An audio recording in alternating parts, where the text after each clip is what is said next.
En el episodio o capítulo de hoy de esta colección de entrevistas a los protagonistas de la educación en Canarias, vamos a entrevistar a miembros de lo que fue el colectivo de educación afectivo-sexual Arimaguada.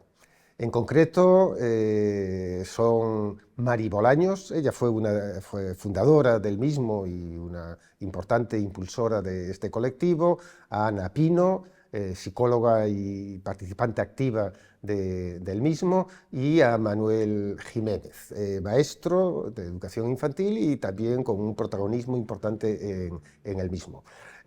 Abordaremos un poco cómo fue y los porqués de la fundación del colectivo, las acciones desarrolladas y su impacto en el conjunto de la sociedad canaria. Bueno, el colectivo Arimaguada lo podemos definir como un conjunto de personas amantes de la vida, que creían en que la educación era un motor claro de cambio social y que entendían que la educación afectivo-sexual era vital para que las personas puedan lograr su bienestar personal y social. Desde ese punto de vista eran además un conjunto de personas con mucha pasión, con mucha entrega, que entendieron que el trabajo colectivo era realmente necesario para que fuera un motor de cambio. Surgimos por allá por el año 78, surgimos vinculadas a la Escuela de Magisterio.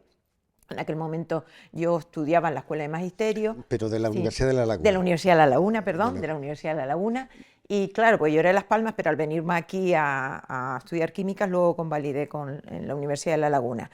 Y allí nos planteamos en realidad cómo trabajar el tema de la coeducación. Éramos un grupo de mujeres en aquel entonces vinculadas a la coordinadora feminista de Canarias, ¿no? Y entonces nos planteamos cómo abordar el tema de la coeducación. A partir de ahí empezamos con una serie de estudios en el ámbito de la Escuela de Magisterio de la realidad de la mujer en la educación, cómo afectaba el sexismo, cómo era la presencia de la mujer en la educación. De ahí entendimos un poquito que era necesario que el tema de la educación afectivo-sexual estuviera vinculado a la defensa de la escuela pública y nos vinculamos a Tamonante, ¿no? Es decir, que nuestros orígenes estuvieron realmente engarzados en el movimiento feminista y en el movimiento de renovación pedagógica.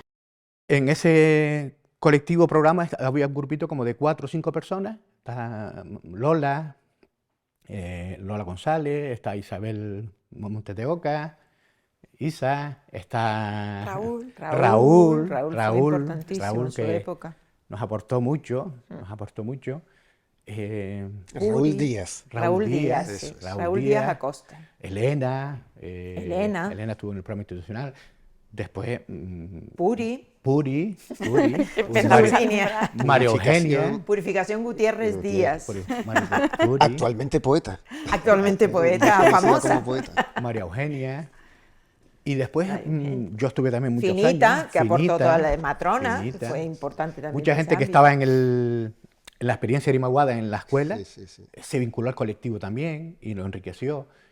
Y después yo creo que también... Y perdona, la parte joven, las que llamábamos las jóvenes. Las niñas. Las niñas que eran Ana...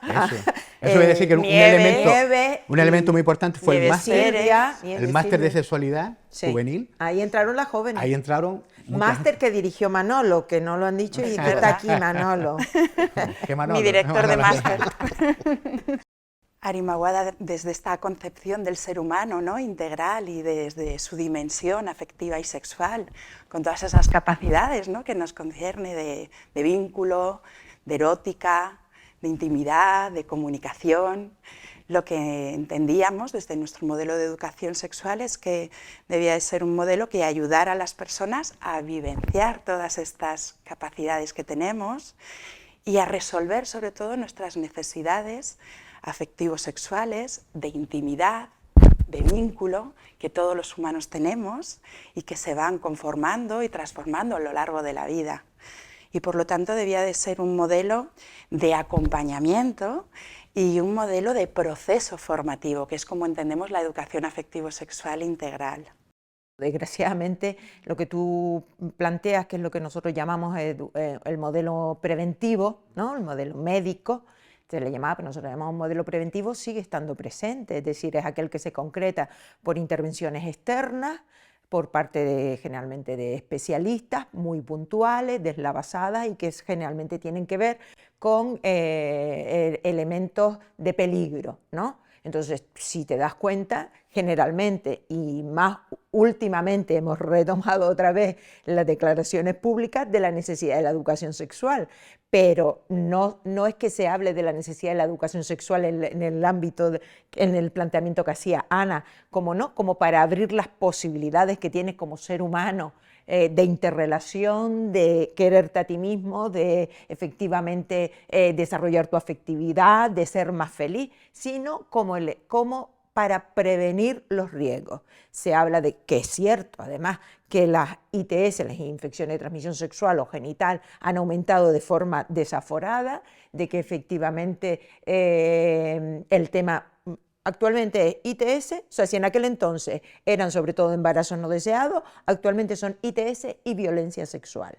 El tema de la violencia sexual, es decir, como lo que se plantea es la educación sexual es una herramienta básica para prevenir la violencia sexual, que es cierto, pero que nos parece que es un tremendo error que efectivamente la educación sexual entre por esa vía. Entre otras cosas porque no funciona, porque está más que demostrado que ese modelo no funciona.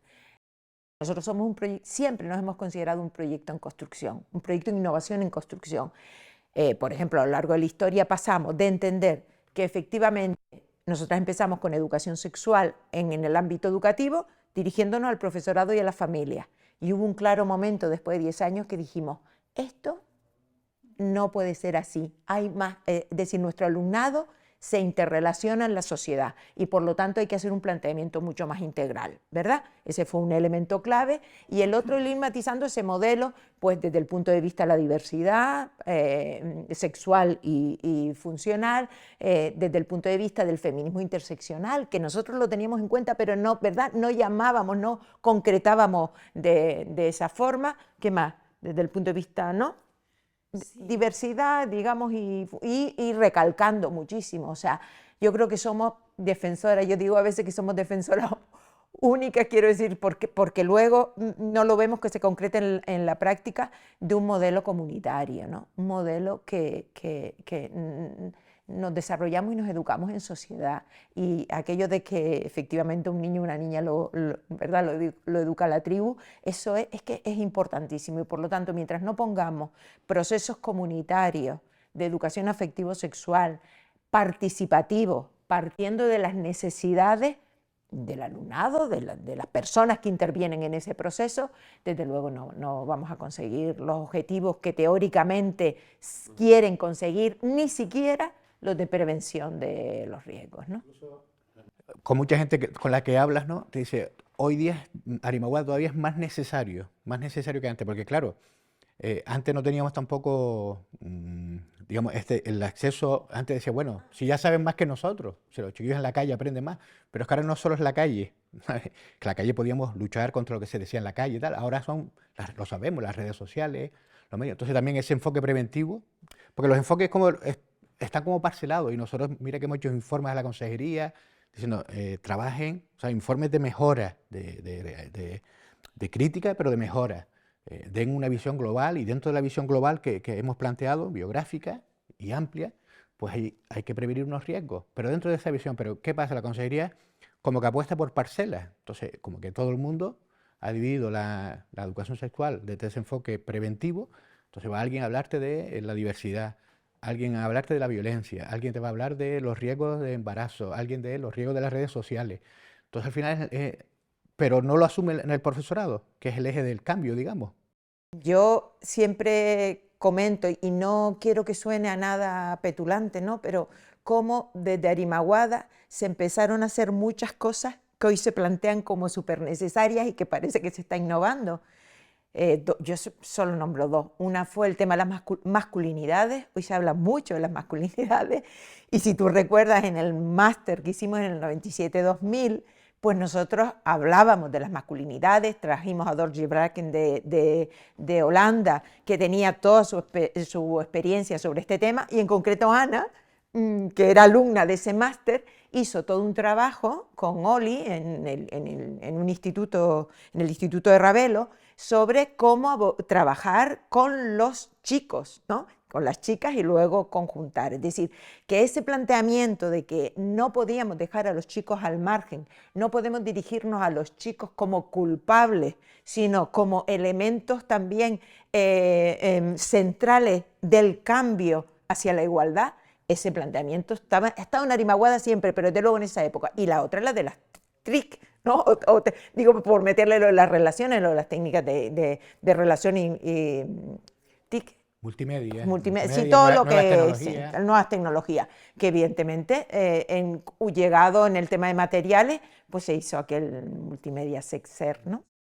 Yo creo que uno de los elementos fundamentales que también, ¿no?, se han ido completando a lo largo de los años de esa mirada, ¿no?, de los modelos preventivos o moralistas, ¿no?, que reducían la sexualidad siempre a las actuaciones en una edad concreta, centrada en la juventud como un peligro, a comprender, ¿no?, desde nuestros modelos la sexualidad como una fuente de bienestar y de placer a lo largo de toda la vida, e incluir como sujetos sexuados y promotores de transformación de la vida y como autores de poder ser los que construyen sus propias relaciones desde la infancia. Entonces, incorporar esa mirada o quitar esa mirada adultocéntrica de la sexualidad, ¿no?, y de acompañar desde los inicios.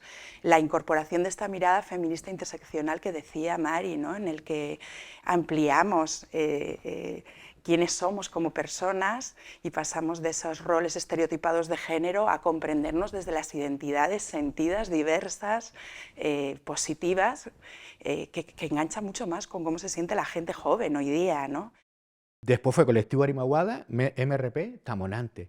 ¿Sabes? Y me acuerdo de reunirnos, vamos, era súper bonito en aquella época porque había mucho compromiso, había mucha alegría, ¿sabes? Terminamos de trabajar, nos íbamos a reunir. Y aquello era vida, ¿no? Era vida, me acuerdo del doctor Zamenhof, distintos colectivos, compartíamos. Doctor Zamenhof no era una persona, sino el nombre de una calle donde estaba ubicada la sede de Tamonante. La sede de Tamonante, y allí nos veíamos, y allí fue núcleo para el nacimiento de las escuelas de verano. Ya en la segunda escuela de verano, ya el colectivo presentaba un taller, debate, reflexiones, y se fue extendiendo, ¿no? Se fue extendiendo hasta que, como decía Mari, el colectivo de Mujer y Educación, de reflexionar sobre la igualdad y la equidad, dice, oye, aquí falta algo, y en esa campaña que el colectivo pone sobre la mesa, oye, ¿y el sexo qué? ¿Qué pasa con el sexo? ¿Dónde está? Del ombligo saltamos las rodillas, y se ve ahí algo difuminado, ¿no? Entonces, fue esa toma de conciencia de que la educación afectiva y la educación sexual había que retomarla y trabajarla. Entonces nos vinculamos mucho pues a ese movimiento de renovador y transformador de una sociedad y de una escuela mejor. Y entonces participamos en muchas escuelas. Después, cuando la parálisis de la escuela de verano, por situaciones contextuales de su momento, pues dejaron de hacerse escuelas de verano, los centros de profesorado ofrecían una formación intensa, más directa, más cercana durante todo el año. Entonces hubo un momento de crisis y se paró la escuela de verano, pero el colectivo de Arimaguada estuvo en la promotora de que las escuelas de verano y MRP Tamonante tenía que volver. Y durante unos años estuvimos en toda esa promotora, la promotora de la ley de educación de Canarias. Eso fue el trabajo desde Tamonante, con Tamonante, ¿no? Y con los otros colectivos. Sí. Y después en la parte que tú me decías, institucional. Claro, sí, ese salto. Sí. De todas formas, yo creo que Tamonante fue muy importante para nosotras y nosotros también para Tamonante, creo yo. Para nosotras, porque yo creo que en realidad el espíritu Arimaguada lo aprendimos ahí. O sea, Tamonante respondía a una necesidad no solo de falta de formación, ¿no?, de que la administración no ofrecía esa formación que nosotros queríamos, más crítica, donde se vinculaba la teoría y la práctica, donde efectivamente se tenía el ser humano en el centro, sino que además respondía a una necesidad de debate político y de debate de política educativa que hacía construir movimiento. Entonces, para nosotras, ese espacio, que era un espacio transversal, que era un espacio participativo, que era un espacio lúdico, muy lúdico, donde efectivamente había, digamos, complicidad entre las personas que estaban allí, yo creo que fue muy importante. Con el equipo de la reforma educativa, con la LOCSE, que trabajamos también manos con manos, como anécdota nos costó, pero se consiguió. Decimos siempre que estábamos en un alambre. Esto se puede sobreentender que se puede hablar de placer, de violencia, lo explicitábamos. Entonces me acuerdo que era la educación, la sexualidad como fuente de comunicación, afecto, placer. No, placer no lo podemos poner. ¿Cómo que no? Entonces, y se logró en infantil, de identidad sexual, de diversidad familiar. En esos años decíamos, ya tenemos el apoyo de la ley. O sea, ya quien no la quiera hacer, que no la haga. Pero el que la quiera hacer, que no se tenga que esconder, ¿sabe? Que se sienta un poco respaldado. Aparte que no con eso es suficiente. Como esas tres cositas de esa etapa. Y después nos dimos cuenta que hacía falta lo que decía Mari, para generalizar, para tener esa visión y esa intervención global, pues llegar a coordinarnos con sanidad, servicios sociales.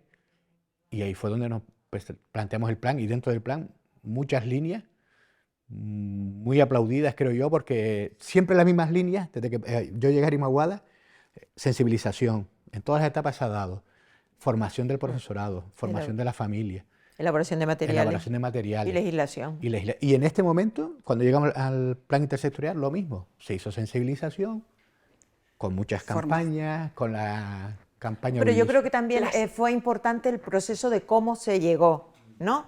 Es decir, que después ya Ana se incorporó, ¿no? Y puedo hablarles un poquito desde dentro, pero el llegar a ese plan fue a través de un proceso de reflexión de las distintas consejerías. O sea, conseguimos que Sanidad reuniera a sus profesionales en un proceso, o sea, se hizo un documento base de por dónde se creía que debía de desarrollarse la educación y atención a la sexualidad, y ese documento fue discutido por los profesionales de sanidad para plantear sus necesidades. Lo mismo hizo servicios sociales y por ejemplo, Juventud lo hizo con población juvenil. Entonces, todo se llevó a lo que llamamos el Congreso Juventud y Sexualidad, año 96, 10 años después de las primeras jornadas de educación sexual. O sea que estuvimos como 10 años trabajando para llegar a decir, muy bien, ya tenemos una base en educación, ahora hay que ir más allá. Y en ese Congreso Juventud y Sexualidad es de donde sale la demanda a las 3 consejerías por parte de toda la comunidad de que era necesario un convenio que pusiera en marcha un plan. Pues Arimaguada siempre ha sido un poco virus. Hablar, compartir, conversar con otros seres humanos sobre algo tan preciado como el cuidado de la vida y sobre el promover relaciones positivas, saludables, placenteras, hablar del bienestar humano, es que da mucho gusto. Entonces siempre lo hemos hecho así, ¿no? Siempre ha sido muy motivante para todas las personas que formamos parte el poder hablar y construir vida desde este enfoque y desde esta manera. Y yo creo que eso es uno de los éxitos, que hablamos de las cosas que nos importan a las personas, que ponemos a las personas en el centro y sus necesidades. Y creo que también el éxito tiene mucho que ver con que todas las actividades que fueron poniéndose en marcha desde Arimaguada, la gente las sintió como propias, sintió que hablaba de sí misma, hablan de mí, hablan de mis necesidades, ¿no? Hablan de lo que me importa. Entonces eso fue generando un proceso como revulsivo de que la gente se fue sintiendo parte de este espíritu de trabajo, yo creo que muy serio, por un lado. Yo no he trabajado tanto en mi vida, con tanta profesionalidad, con tanto rigor, pero a la vez desde un principio de horizontalidad, de apoyo mutuo, de continuo estímulo, de estar siempre aprendiendo, contrastando, debatiendo, dispuestos al cambio, dispuestos a incorporar elementos nuevos. Y esa manera de trabajo y de estar y de ser, yo creo que la gente lo ha valorado mucho y se ha sentido parte y ha querido seguir ser parte de ese espíritu de Arimaguada. Y por ello hemos elaborado, fue en las jornadas un elemento central, fue elaborar un manifiesto ante la educación sexual en Canarias, ante el futuro de la educación sexual en Canarias, donde lo que hemos hecho es, a partir del análisis que hemos realizado desde el año 2018, con posteriores actualizaciones de la realidad de la educación sexual en el ámbito educativo fundamentalmente, donde lo que echamos en falta es que efectivamente la consejería ha dado un viraje en el modelo, ¿vale? Es decir, no hay un modelo integral, hay un modelo donde las acciones que se realizan son absolutamente deslavazadas, puntuales, por personal externo, sin contar con la comunidad, y que por lo tanto es un modelo que efectivamente está recibiendo, digamos, críticas desde muy diversos ámbitos. Llamó la atención hasta desde la Agencia Canaria de Evaluación Educativa, pero sobre todo a nivel internacional es un modelo que está súper cuestionado. Ante ello, nosotros proponemos la necesidad de una educación sexual integral, y lo que hemos hecho es traspasar ese paquete que llevábamos nosotros de exigencia a todos los colectivos sociales y decirle, esto tiene que ser una tarea colectiva. En estos momentos está siendo apoyado por 89 colectivos de Canarias.